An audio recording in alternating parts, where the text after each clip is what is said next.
dit l'autre fois pour encourager à demain, même s'il a souffert, pour le dire mot saut dans sa senti.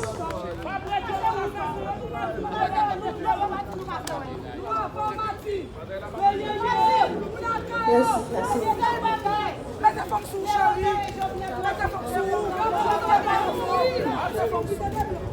Monsieur le Premier ministre, Mesdames, Messieurs les membres du gouvernement, Mesdames, Messieurs les représentants des pays amis, Mesdames, Messieurs les fonctionnaires de l'État, co-dignitaires de la fonction publique, Mesdames, Messieurs les représentants des institutions indépendantes, Mesdames, Messieurs les officiels des 10 départements de la République, Mesdames, Messieurs les représentants des collectivités territoriales, Mesdames, Messieurs les représentants du secteur privé des affaires, Mesdames, Messieurs les représentants des organisations de la société civile, Mesdames, Messieurs les représentants de la diaspora, frères Maxime, de tout pays.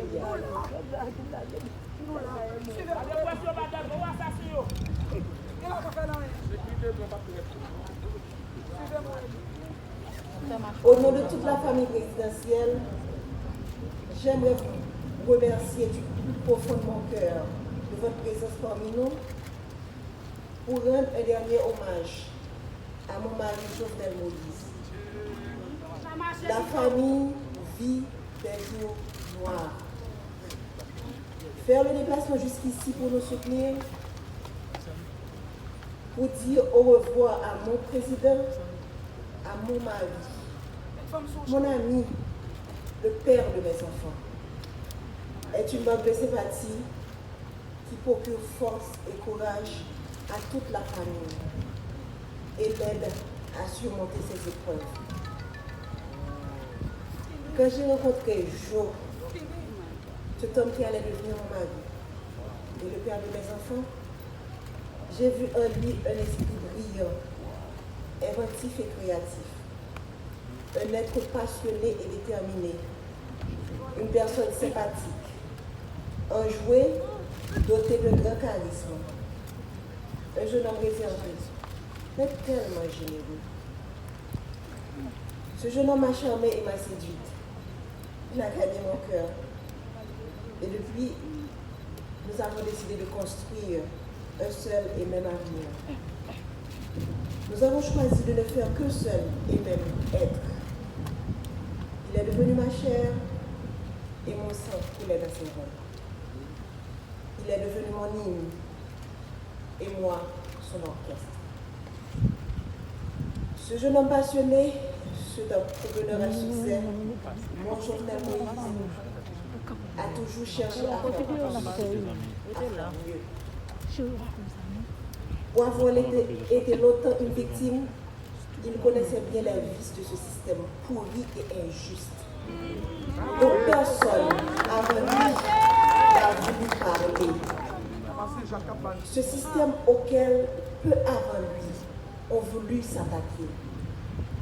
Alors il a décidé de se lancer dans cette bataille pour le changement. Il s'est retrouvé du jour au lendemain avec tout le système, en bloc, en face de lui.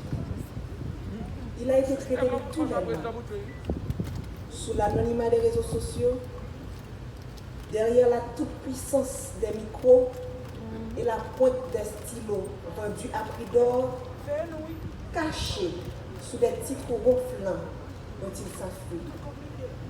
Expert S-mensonge, consultant en génération de problèmes, technicien du chaos, politicien miséreux et si misérable.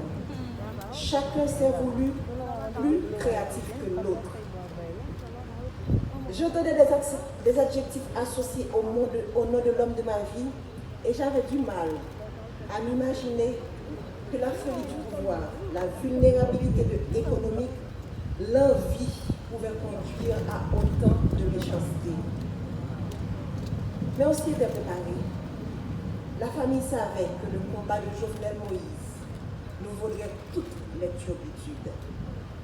Ce à quoi nous n'étions pas préparés. Ce à quoi je n'étais pas préparé. C'est de me tenir debout aujourd'hui pour prononcer l'éloge funèbre de mon mari. C'est de me réveiller un matin et de ne pas avoir jour à notre rituel matinal. Comment accepter de ne plus entendre ta voix, tes rires, de ne plus te toucher, de ne plus entrelacer nos doigts au tien? Comment t'imaginer partir quelque part sans moi, sans les enfants? C'est un cauchemar que je n'arrive pas encore à me réveiller. C'est une situation à laquelle tu ne nous avais pas préparés. Ta femme, tes enfants, tes petits-enfants, tes frères et sœurs, tes neveux et nièces, cousins et cousines, tes amis, tes collaborateurs, ton peuple. Nous sommes là ce matin à faire quoi? Te rendre le dernier hommage? Faire ton deuil? Nous ne sommes pas préparés à ça. Je me souviens encore de toi me disant que tu veux partir les mains propres et pures. Mais tu ne pensais pas partir sans avoir pu faire tes adieux. Tu ne pensais pas partir mutilé, désarticulé. Tu as été sauvagement assassiné. Toi qui as toujours renoncé à la violence. Tu as toujours prêché le pardon, la réconciliation, le tête ensemble. On a comploté contre toi, te condamnant à mourir dans la barbarie et la cruauté. Toi si indulgent avec les autres, tu as connu la haine.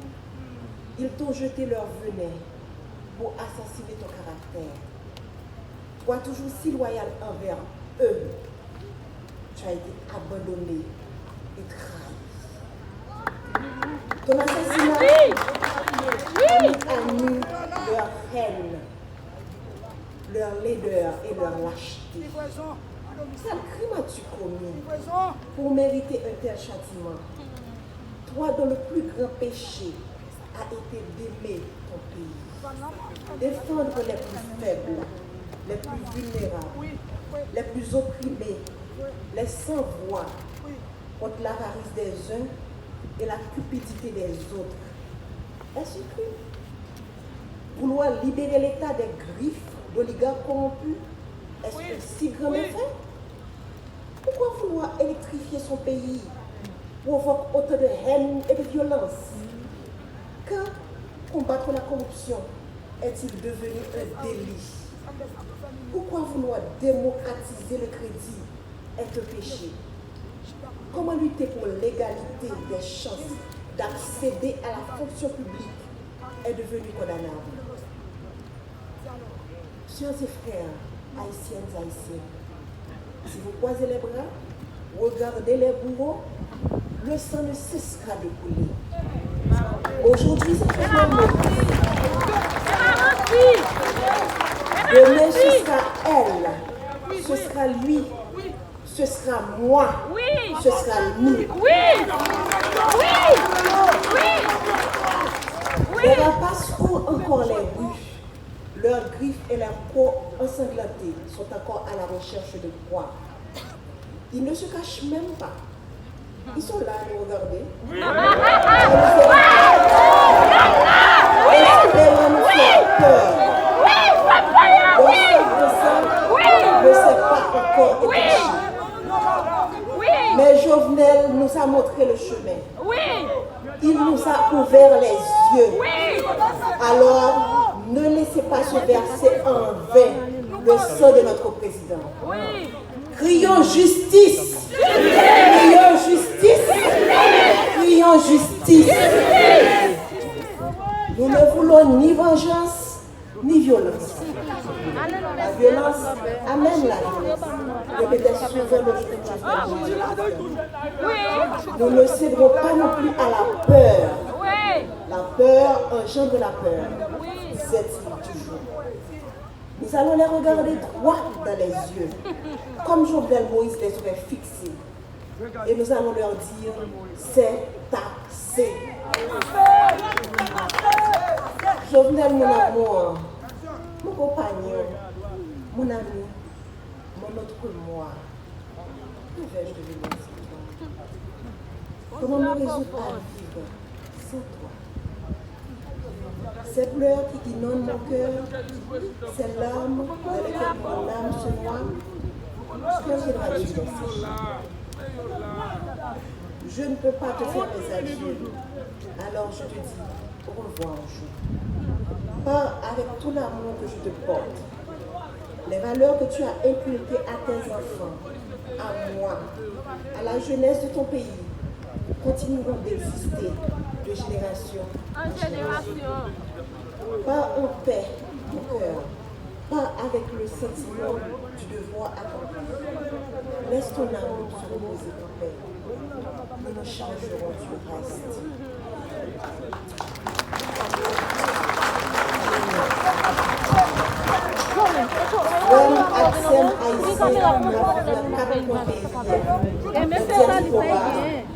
Nous-mêmes qui nous supportons ça, nous disons merci. Présence sur bonne force pour nous capter. Ils ont assassiné le président Jovenel, mais ils n'ont pas qu'à assassiner Vision. Ils n'ont pas qu'à assassiner l'idée. Ils n'ont pas qu'à assassiner le rêve du pays. Jamais. Nous perdons une bataille, mais nous n'avons pas perdu la guerre. Il n'a pas fini. Jovenel Moïse n'a pas la guerre dans la route. Il était déjà montré nos chemins. Il a continué à accompagner nous jusqu'à ce que nous arrivions, même si le chemin est long. Nous avons bien bas devant le cadavre autorégation ça. Un bon papa, un bon mari, un bon président, un bon soldat. Nous faisons tout le campagne ensemble, parce que dans tout petit coin pays, pour nous comprendre plus bien qui mauvais la vie, frère, action absolue. Je dis à ma ville son au revoir, ce n'est pas un adieu. Je salue chaque monde qui vient saluer les parents d'autorégation ça. Qui tape mené une bataille, qui est un pile monde qui est privilège, pas de comprendre, mais qui veut dire un pile bagaille. De yo-yo. Le jour qui est 7 juillet, c'est un jour où le monde sans foi de loi paraît à toute volonté pour chavirer, choisir l'espoir pour les gens qui piment mal, pour gros orteils, pour tête canaille.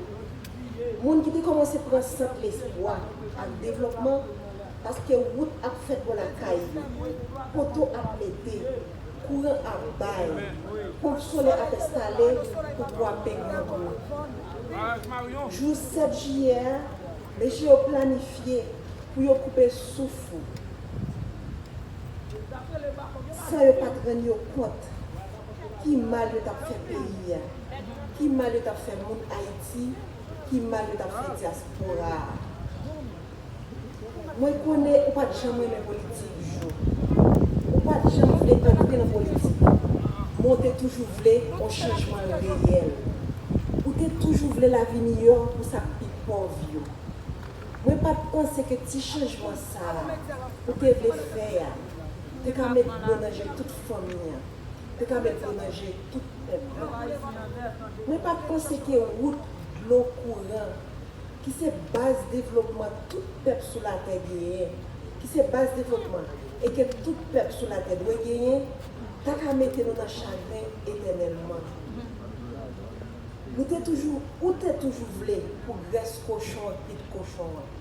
Mais hélas, c'était la cause que le pays a été l'oxo. C'était la cause que le monde qui contrôle le gang, c'est la guerre. C'était la cause que la conspiration village Tibois te manqué pour toi. C'était la cause qui ont payé les mercenaires. Vivre dans le pays, rester pendant plusieurs mois, pour te attendre le 6-7 juillet, pour te attendre pour l'enfant. Yo goumé, juste avec droite. Jo, oligarque ont gagné une bataille. Mais par contre, si le peuple a commencé à être clair, si le peuple a commencé à comprendre, si j'ai le calé, qui donne ou devant, nous perdons une bataille. Mais la guerre, pour qu'on finisse, il faut que nous fassions justice pour nous. Merci.